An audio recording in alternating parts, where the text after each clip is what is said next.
Good morning, everyone, on this rainy day. I am Lisa Bressman. I'm Associate Dean for Academic Affairs here at Vanderbilt Law School, and it is my honor and my pleasure to welcome you to the Patent Unrest Symposium, co-sponsored by the Vanderbilt Intellectual Property Program, VIPP, and the Vanderbilt Intellectual Property Association, VIPA. This is an unusual symposium in terms of the format, but let me start with the issues because they are quite interesting. They relate to the ongoing debate over patent reform, and they are fairly broad.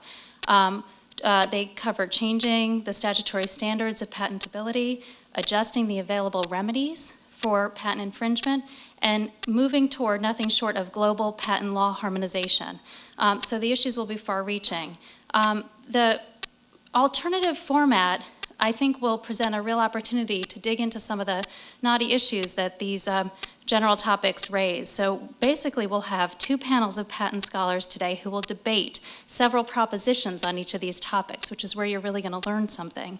And then the audience will be allowed to ask questions and will actually be asked to vote on the propositions. So this is sort of game-changing. It's really, it's quite interesting as an alternative to the sort of they talk and you listen approach. Now, the symposium today has brought together an exceptional group of scholars and professors, and I will allow the hosts of the symposium to introduce them. I want to thank those hosts, Sean Seymour and Danielle Gervais, on behalf of the law school, and I would like to also thank the event staff and students for helping us pull this together. Events like these are the lifeblood of the institution. So without further ado, I will turn the day over to your panelists and wish you well and full engagement on these really interesting issues. Thanks.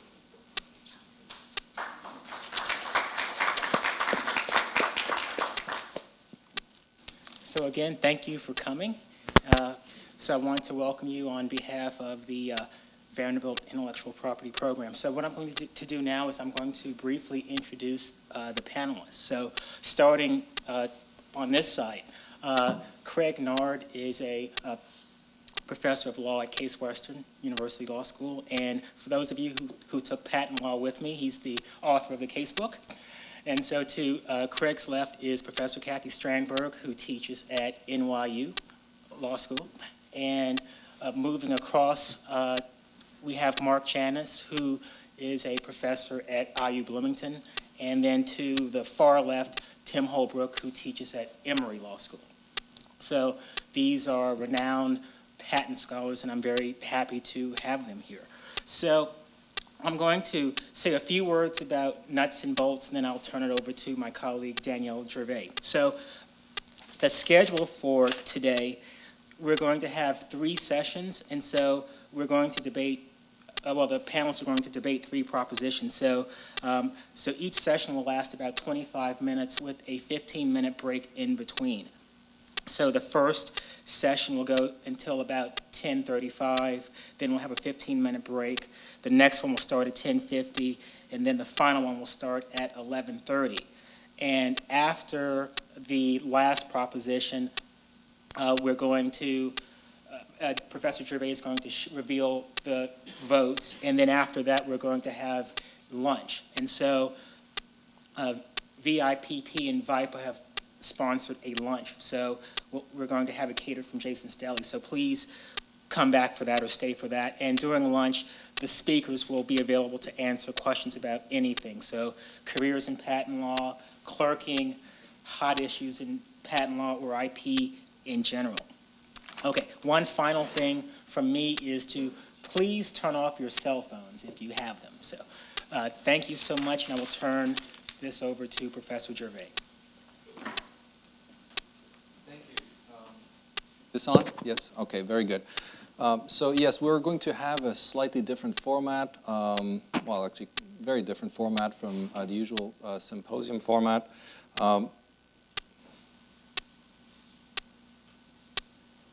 Here's, I don't know if you can read this behind me. Most of the other slides have only have text in the top part, but for this one, it might be a little hard. Essentially, there'll be 3 propositions that will be debated by teams of 2. Obviously, each team will argue for or against the proposition. The timing was already explained by Professor Seymour. We will have a vote after each proposition, so everybody in the room should have a clicker. If you don't, I think that applies to Professor Hetcher. You do, very good, I didn't see yours. There are clickers in the box there. It is very important that you return them in the box when you leave the room, please. As you can see here, you can only vote, this machine's very good, it knows who you are, so you can only vote once, and you can't change it. We will have a practice vote, but as Professor Seymour also explained, the results for all three votes will be shown at the end of the three sessions so that we can have a discussion on the results at the end. Here are the three propositions that will be debated. First, the proposition is, so these are obviously formulated in a way that makes it easy to decide whether you're for or against, hopefully. We should allow a patentee to get an injunction only if the alleged infringing activity interferes with the active exploitation of the patent in suit or a closely related patent. Some of you may have read, for example, the eBay case and so on. This might bring some of these issues. We'll see how this is debated. Second, we should eliminate the best mode and written description requirements and rely on enablement as the sole Section 112 disclosure requirement. Among other things, a vigorous enablement requirement could lead to the development of a more coherent patentability guidelines. And third, you could see my topic there, but we should adopt uniform international standards of patentability. And for my international students, this will probably ring a bell. So these are the three propositions.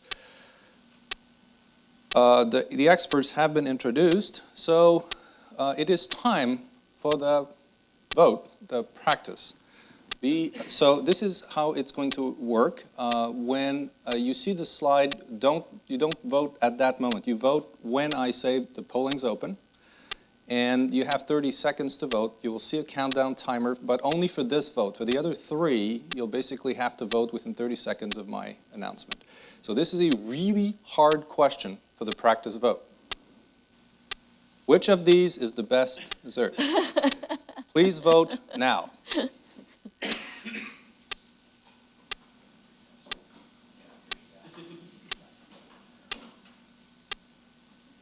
$20. Now let's see if you picked the right answer. 10 seconds.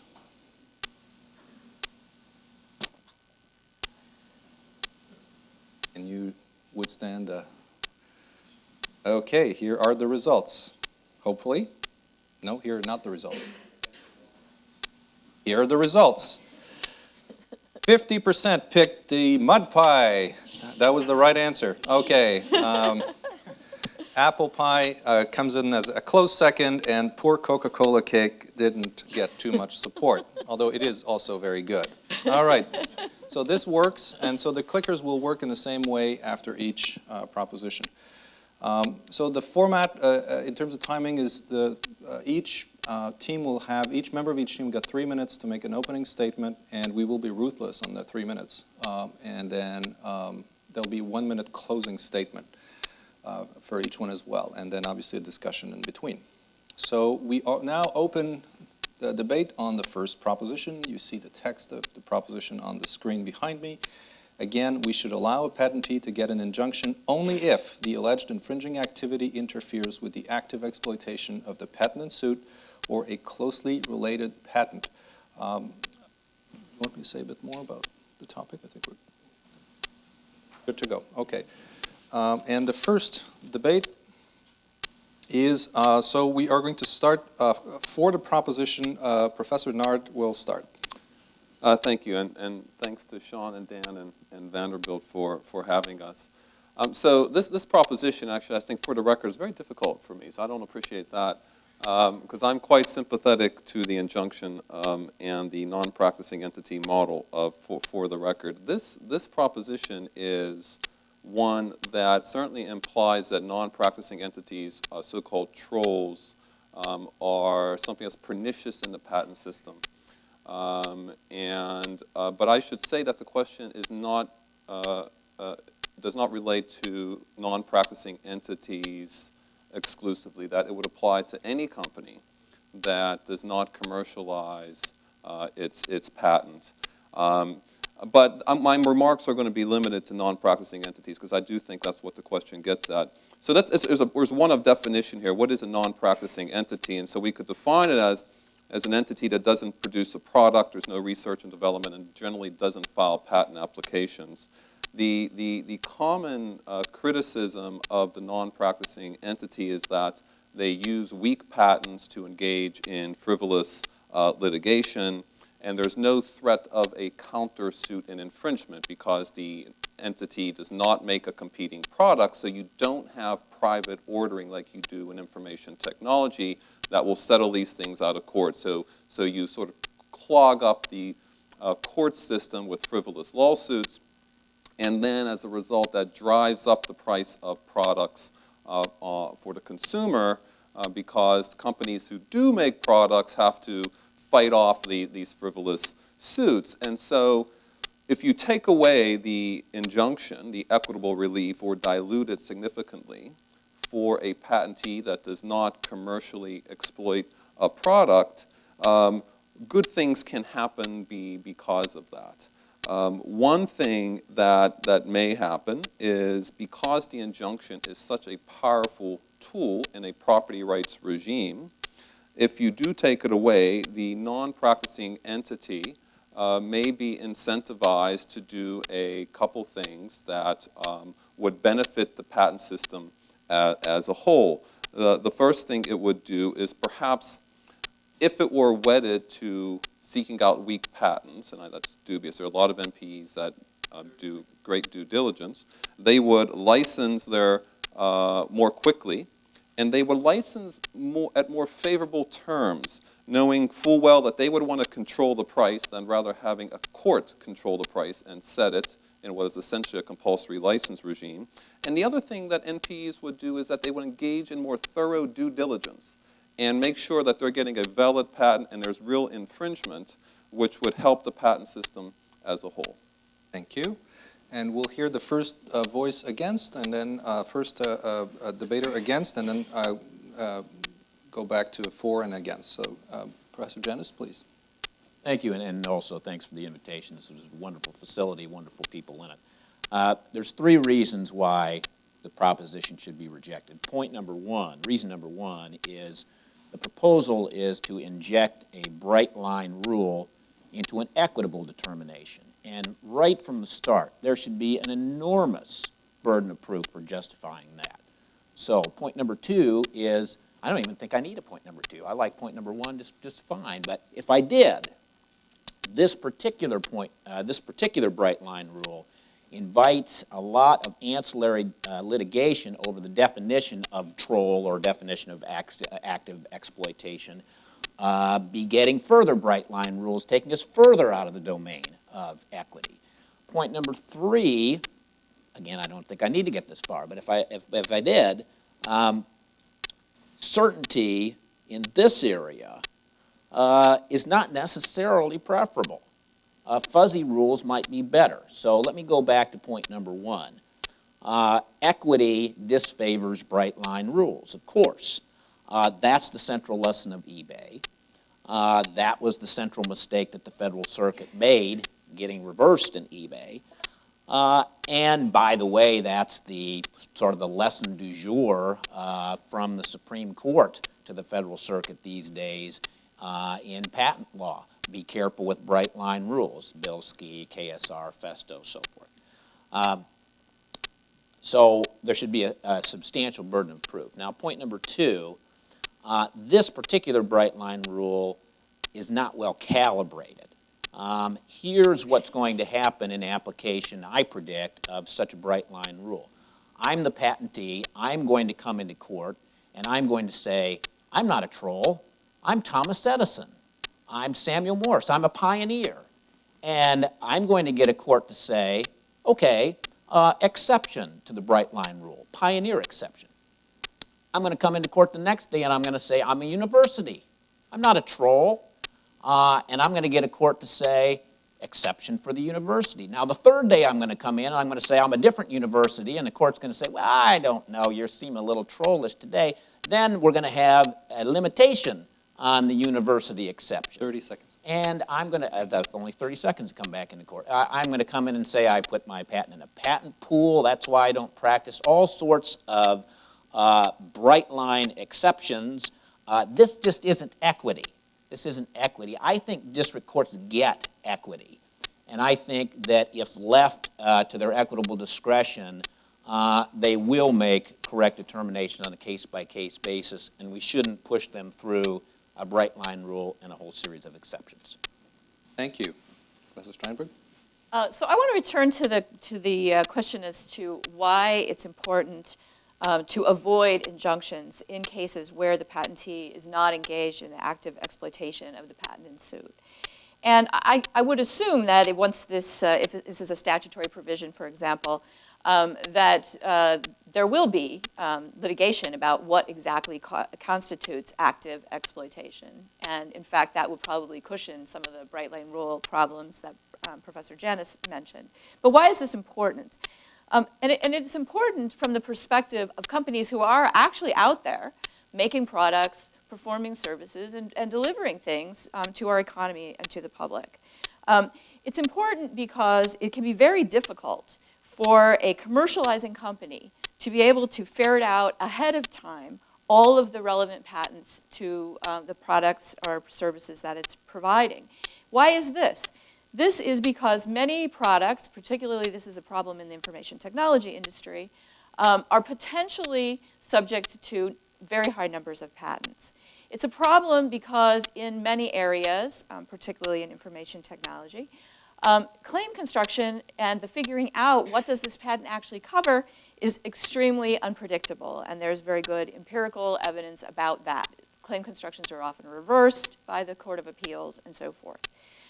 Next, we know from other studies, or at least we have pretty good evidence, that in fact, people who are infringing patents are very rarely copying. So it's a rare case that the patent infringer is someone who is copying the patented invention.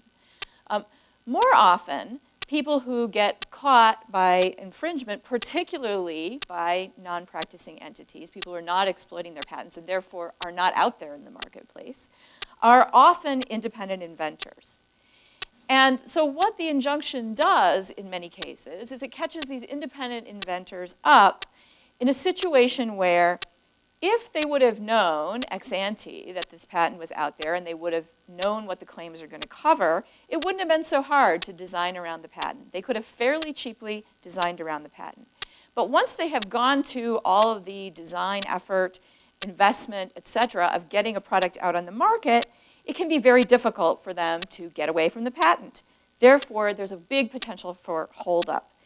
Patentees are always going to be compensated by a reasonable royalty. To the extent that entities are not out there actively exploiting their patents, they can be compensated by royalty relief, and they don't really need the injunctive relief. So. Thank you. And our last introductory statement, Professor Holbrook. Hear me? There we go. When I read this question, it made me start to think internationally a little bit about working requirements, right? That in essence, some countries used to forfeit patents unless the patentee was working it domestically.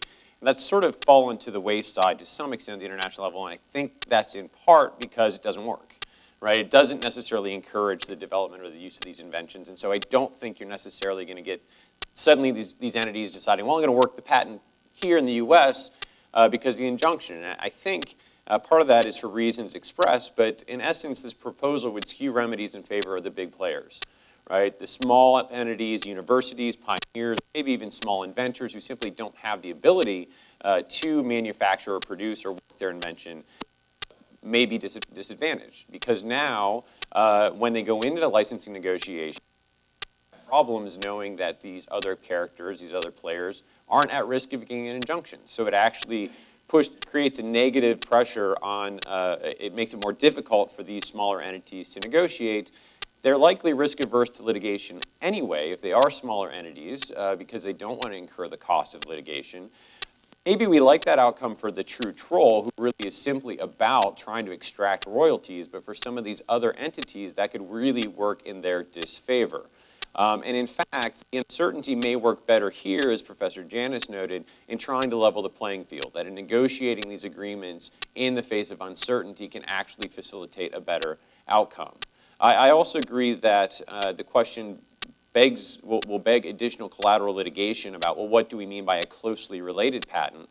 It also fails to capture the scenario where someone has a patent and they're producing something else that is unpatented. Yet they obtain this patent in a defensive measure to protect that market. In that context, we can't say that the public isn't benefiting in some extent. They're getting a product. It may just not be this particular patented product. And it's not clear that that's such a bad thing. This is the paper converting example from the old Supreme Court cases.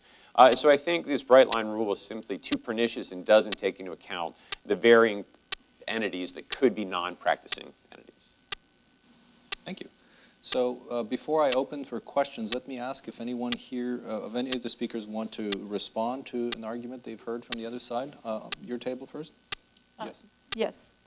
I wanted to respond just briefly to the point about the difficulties for true independent inventors that would be that Professor Holbrook said would be caused by this, and just to argue that I don't believe that that's actually the case.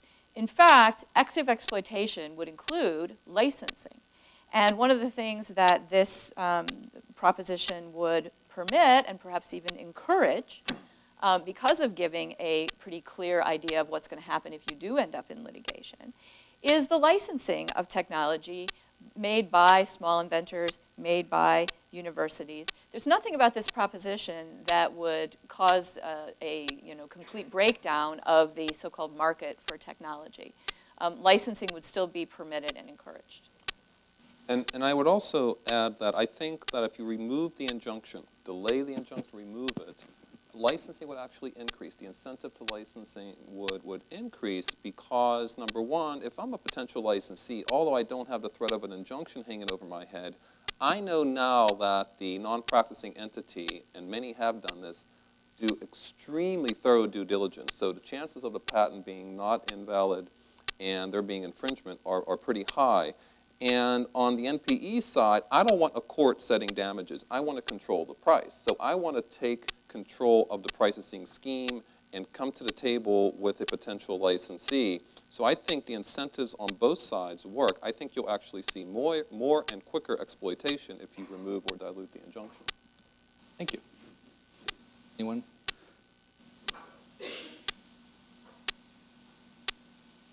I think that a lot of what's been said is correct, but it still doesn't come to the ultimate question, which is, are we going to try to prejudge this, or are we going to allow courts' discretion to do this on a case-by-case basis? So before we had eBay, we had complaints about non-practicing entities engaging in opportunistic behavior because they were sure they could get their injunction.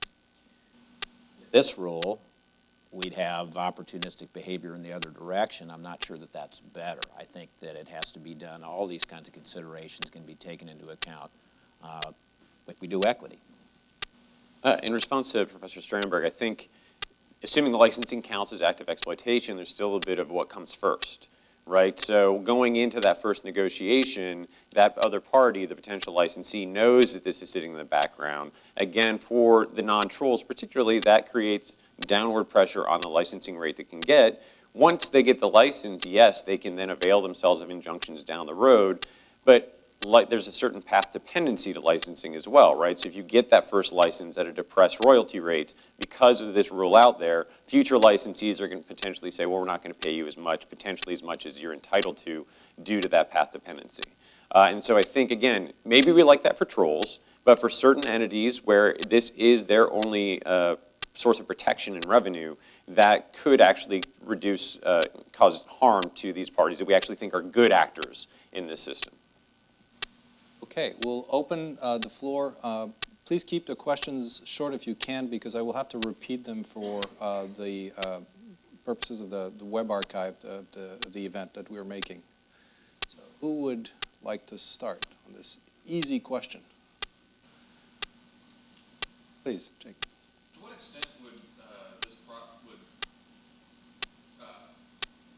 only allowing injunctions on active exploitation curb weak patents or frivolous patents being sought initially, either by the troll or by independent inventor or small entity? So the question is whether this proposition would curb weak patents to be issued in the first place, essentially. Who wants to take it? I'll take a crack at that. I think that's a good question. My sense, and I know the NPE space fairly well, my experience with NPEs are that the good ones do extraordinary due diligence because they're laying out a decent amount of money and they're only going to buy good stuff. That's been my experience. So in that sense, the NPE Act can add tremendous value, be market players, add liquidity to the market, even promote innovation. If you take away the injunction, then my sense is that that is just another stick out of the bundle, and the NPE is going to be extra cautious in making sure they get good stuff. So you still may have weak patents being issued, but the patents that are in play in the marketplace, I think, will be stronger. I think that is a good question, and what it makes me think of, and what Craig's answer makes me think of, is just the difference between the rational actor and what really happens. And so, a lot of patentees are not rational, and so I wonder how much that calculation would change. They all think that they do have a strong patent that's going to be entitled to an injunction anyway. So I wonder about that. And I'm not quite certain. That would assume that there's some sort of forethought when you're applying for the patent in some sense, that you're going to think, okay, down this road, what's going to happen, and will I even be an NPE at that point? A lot of these troll situations are someone purchases a patent from someone else, right? So I'm not convinced that it would have much impact on the patent quality that's coming out of the patent office based on what's going in. So I think it's a little bit too far removed in that regard. I think, just to be a little bit of a contrarian here, I think it may have some effect, and I think it particularly may have some effect in particular technological areas where, and how much of this we're actually left with after Bilski is a little bit unclear. Bilski being the recent Supreme Court patentable subject matter decision that probably suppresses a lot of questionable business method type patents. But I do think that in some cases where you have particular kinds of patents, people are going in there not thinking, I'm a great inventor, which many patentees are, but thinking, I can get a patent on this thing that is kind of already out there in the market. And I guess I'm a little more skeptical about patentees than maybe some other people. So I think there are people out there doing that. I think the extent to which they know that their hold-up power is less, they're going to be less likely to expend the resources on getting patents. So I think you have a good point. Other question?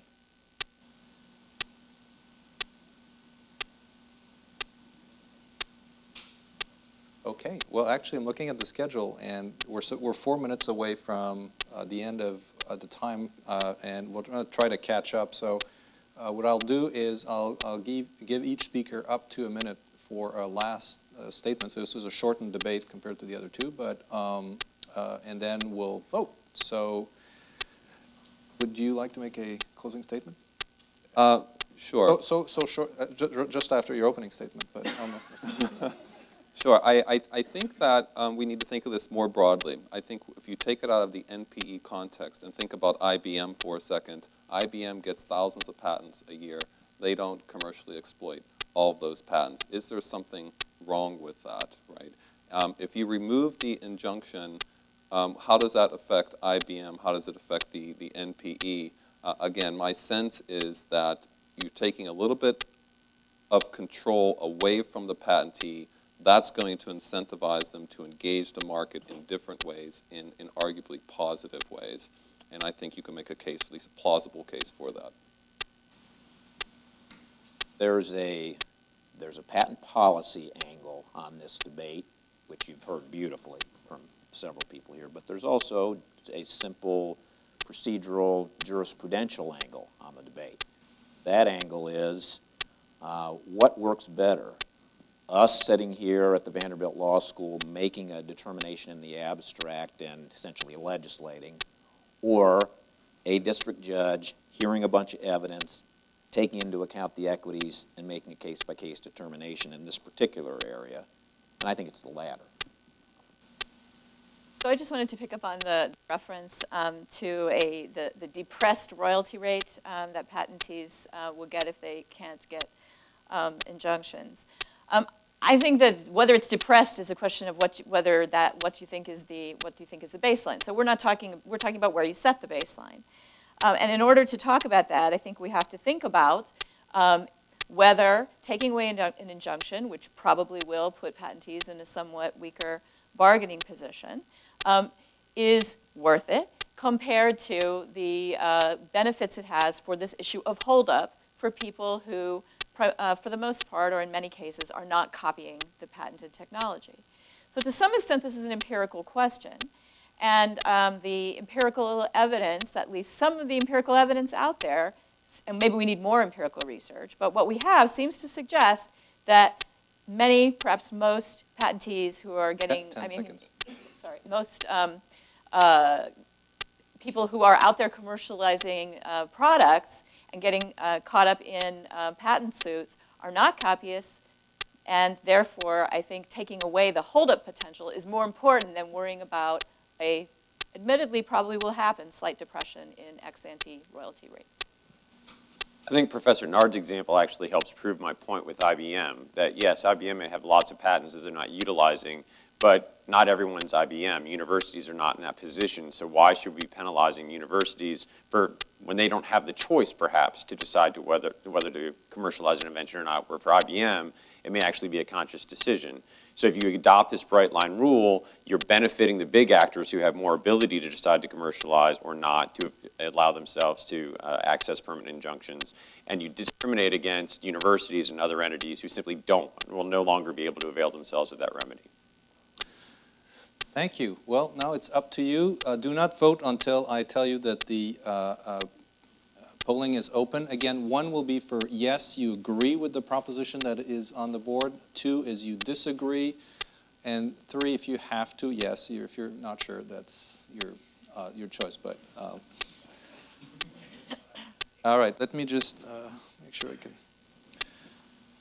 1 second, please.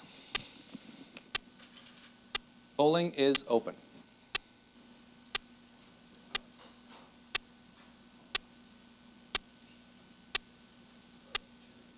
Fifteen seconds.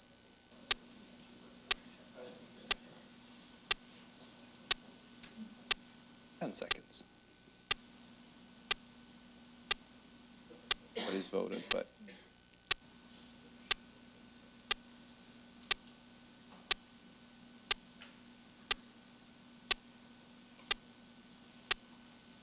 Polling is now closed, and the results will be disclosed at the end. We will take a just about 10-minute, 12-minute break. Please stay, except I know a few of you have class, and some who have a class will join us, but the second topic is particularly interesting, and so we will start at 10:50 at the latest. Yes, and yeah, coffee and cookies are out in the lobby. Coca-Cola pie for lunch.